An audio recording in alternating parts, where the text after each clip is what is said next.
Good day, folks. This is John Scarborough. We are out here. Got Savannah out here. She's helping me look around. We are out here checking fence, and it's been a while since I've said anything about this creek crossing here. And I've had a couple recent questions and a couple past questions about this creek crossing. And one person was a couple people was really wanting to know how it's still doing. And I've had several different questions, and I apologize for not being able to get to all of my questions. I have had questions in the past, and it's hard to get to every single comment or every question. I do try, and my plan is to get to everybody at some point, but I do apologize for that. But sometimes it is easier for me to just answer questions in a video. So I kind of wanted to do a brief covering of everything here. It's extremely hot and humid today. We're out checking fences and stuff. We've had some flooding and some storms. We've had some trees fall, so we're checking all of that. But I was just going to kind of do a little overview and kind of show y'all everything, you know, as far as the construction of it. The solid construction is still there. All of our rebar are still there, even with all of the washing and stuff. And it's not too bad off. And you can also see even here, it's not washed away too far down at the bottom. That's not been a big problem. You can see this piece right here. This was a past experiment we had done. We had hung a full rebar that went all the way down and then looped across and then came back up. And it was an experiment, failed experiment. It was something because we were worried that cows might go through, and so we had hung that there. So when the boards go through, there's still a bar hanging across at the bottom. It really didn't work out. So that swung back there and got stuck. Long story short, it's not affecting anything. I should get it out, but it's a pain to get it out, and I just haven't worried with it. I guess it hasn't been as much of a problem, too much of a problem, so I haven't worried with it because it's all tangled in those trees, and it's not hurting anything. So I've left it alone down in there. This is a hard spot to get to, anybody that doesn't know that. So I have just left it alone, like I said. But that's the only thing. That was a failed experiment that we had done there.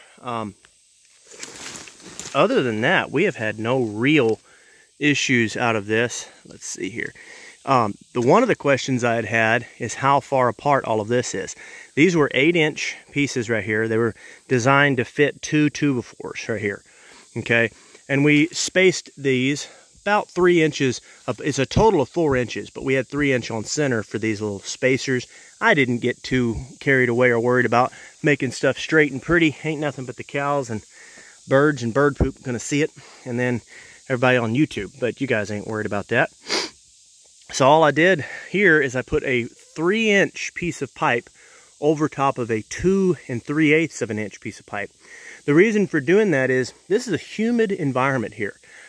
If you close this up tight and make a really tight hinge, that's going to start to build up with rust, and it's going to get really rusty and rot out. A lot of times what causes rust or things to rot away or rust away is actually things being so tight that they can't dry up. So having this opened, I'm seeing almost no rust. There's a little bit, but by now, if that was closed, you would have seen a lot of rust in there. Eventually it would have rusted up, and it would still work most likely. My suspicion is that it would eventually wear a hole in there and it would tear it up. Okay, that will wear down eventually. Hopefully not in my lifetime. But eventually it will. But having this larger piece of pipe offers less friction, less problems, and it also ensures that this dries out fairly quickly after a rain or something like that, rather than being bound up and you know, because it's not just when a rain comes, it's every night when the temperature drops and then the dew falls and you've got the next morning you're covered in dew. This is going to be covered in dew every single day. So you have to think about that. Every day, this has got to re-dry back out. So you want that, you know, a nice big wide opening. So the number was 2 3/8 pipe, 3-inch pipe there, 8 inches long here, big enough to put two 2x4s. Now you could do that any way you want. You could put a 2x8, you could put a 2x10. I mean, you could do whatever you want. We did it like that because 2x4s were readily available, and we wanted to make the whole thing where it was easy for anyone at any point to replace a part on there. Now, all of the 2x4s that were in there, we had actually tore a bunch of old treated 2x4s off of something. So we used treated 2x4s. You wouldn't have to do that because the part that was exposed to water most of the time would rot out, but then the rest of it would stay dry and it would last for quite some time. At the same time, this has been here for, I don't know, 7, 8. How long do you think it's been here, Savannah?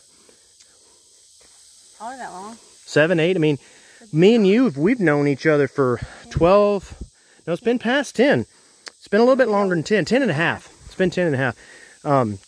Been 10 and a half since we've met each other. And the reason I'm using that as a reference is the day I met her, or not the day I met her, but the day I came to see her, me, her, and her dad came down to look at this creek. And I always remember that. We all came down here on the side-by-side. It was cold. We were in the side-by-side, and it was a lot of fun for me. I really enjoyed that. But we came down, we looked at this area. And so that's why I always think about that. But it wasn't a lot of years after that we had fixed this. We had solved this problem. And this is what we came up with. So I don't know, 7 or 8 years, somewhere in there. The point is that these boards are still good. They're treated. Would they be good if they weren't treated? I don't know. So some people are going to be against putting treated wood in there. Other people aren't. You do what you feel like you need to do there, okay? Point is, that's what we did. The main thing is make it something that's easy enough to replace, okay? Now, we put a 1/4-inch hex head wood drive screw followed by a nail. I had decided that we had done a combination of screws and nails. The reason is I've said this in the past, nails have shear strength and screws do not. Now, screws have grip strength. I felt like this needed a combination of both. If I did this again, I would put lag bolts in there. I'd probably put large lag bolts. I wouldn't do what I did here. Just didn't. That seemed like the right thing to do at the time. I would put some nails, but the lag bolts would take care of everything. I'd put big enough lag bolts that I didn't have to worry about the shear strength because the sheer size of that would take care of it. Okay, and I don't mean it would actually be that big. I'd probably put 3/8 to maybe 3/8 lag bolts, put several of them in there. So that's probably what I would do, and mostly just to help it to last. You kind of want it to last long enough, last as long as the wood's going to last. But this wood, that's still there. It's starting to rot, but if I feel it, there's a lot of structural strength there. I could see it being there for another 7 years before we have to replace the wood. As far as the rest of this, solid. It ain't going anywhere. Yeah, it shakes, but that's because it's got give. That's a long stretch across there. I believe that's close to a full joint of pipe, so that'd be about 32-foot stretch. So that means that that's hanging 32 foot, and then it's about 8 foot there. So that's a pretty good stretch. Now, that may not be a 32-foot piece of pipe. It's somewhere close, but we may have cut it. I don't remember exactly what it is. But this looks to be about 8 foot to where it's braced off of right there. And guessing there, I would say that was about, I don't know, I bet you that is close to 32 because that looks to be about 16 foot there. I'm pretty sure we put close to a 32-foot piece of pipe in there. I think that's what we made work. But that worked out pretty good. You can see, I mean, you can do your math there just looking at your boards. You know that's going to be about an 8-inch gap there with your 2x4s. Probably closer to 7 3/8, 7 3/4, somewhere in there. And then you know that you've got about a 4-inch gap between each one of those. So, I mean, you just do the math on that. But as far as your pieces, one thing that you do need to do here is because we have this big gap, don't forget, you want to have enough room on this. This needs to be high enough. I did 1.5 inches, and that's because this is going to jump up and down on occasion.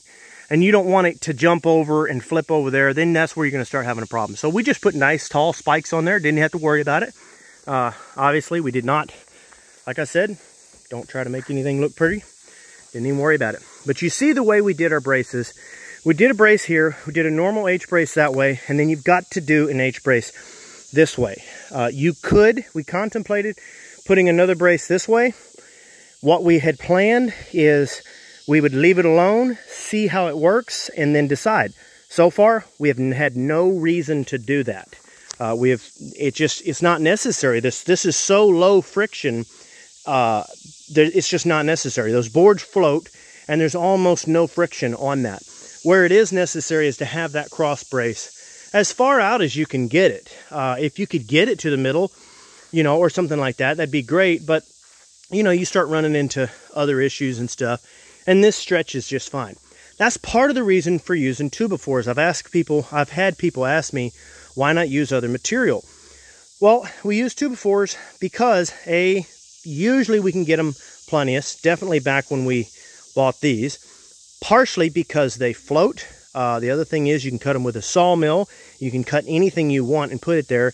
But the main thing is because they're not overly heavy. So they will float in water. They're buoyant, unlike metal would be.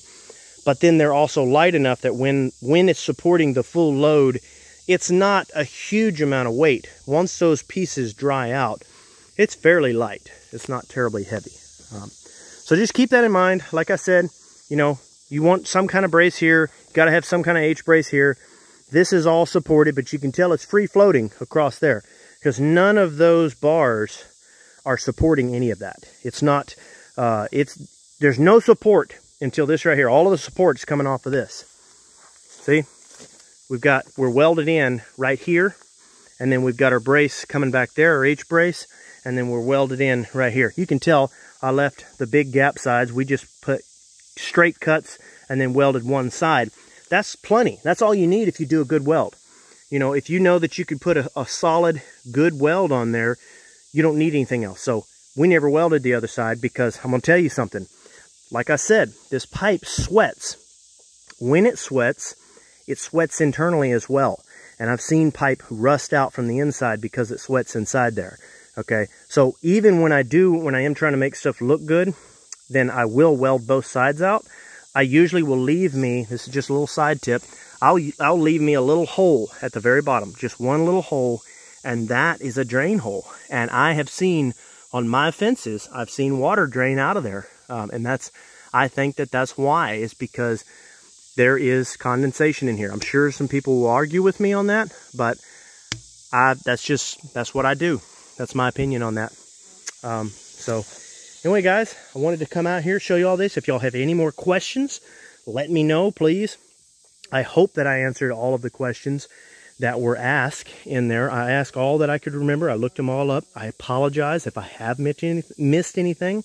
Like I said, if you have another question, if you're seeing something that I'm not answering, let me know. I'll come out here and do this. As far as, I did have one person ask, would I have any more of those runners? Like, I think what they were saying is the way those move, would I make where these rebar are, would I make these move? The answer to that question is no. I have seen no reason for that. Maybe in your situation with your creek, you might need to, but I have not seen that to be necessary. I think if those moved, I think a calf would get through there eventually. Okay, right here, that just isn't a problem.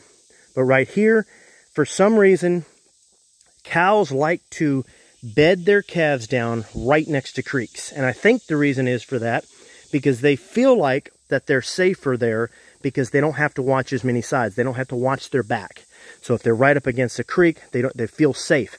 So what I think would happen, I'm almost certain would happen, is a calf would be bedded down right here. And anybody that knows stuff about cows, y'all comment on this, because I think y'all know I'm right.